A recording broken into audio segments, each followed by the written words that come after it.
अस्सलामु अलैकुम वरहमतुल्लाहि वबरकातुहू। मोहतरम नाजरीन, मोहतरम सामीन, कई लोगों ने ये सवाल किया कि क्या माह रमज़ान शरीफ के बाद भी ज़कात और सदक़े फ़ित्र अदा कर सकते हैं अगर रमज़ान में नहीं दिए तो।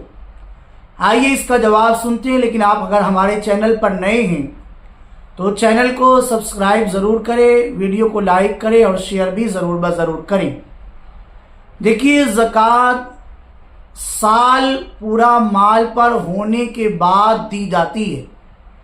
अब वो जब भी साल पूरा हो जाए, चाहे वो रमज़ान में हो चाहे वो रमज़ान के बाद हो, ज़कात बहरहाल देनी है। रमज़ान शरीफ में देने की वजह ये होती है कि उसमें नेकियों का सवाब बढ़ जाता है, क़ल्ब मोमिन नरम होता है, नेकियों की तरफ रग़बत ज़्यादा होती है। इसलिए लोग माह रमज़ान शरीफ में ज़कात अदा करते हैं ताकि ज़कात भी अदा हो जाए और सवाब में कसरत भी आ जाए। तो अगर माह रमज़ान में ज़कात अदा ना कर सके किसी वजह से, तो माह रमज़ान के बाद भी ज़कात अदा की जा सकती है।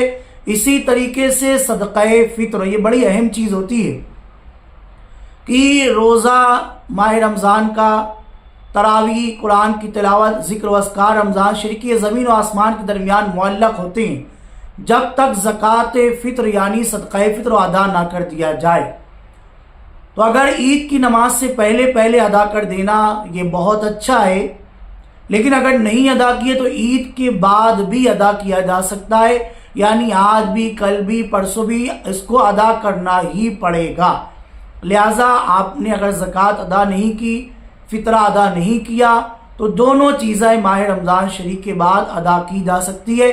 बाकी डिस्क्रिप्शन में व्हाट्सएप नंबर है, वहाँ पर मज़ीद आप अपने सवालात के जवाबात हासिल करना चाहते हैं, SMS करके सवालों के जवाबात मालूम कर सकते हैं।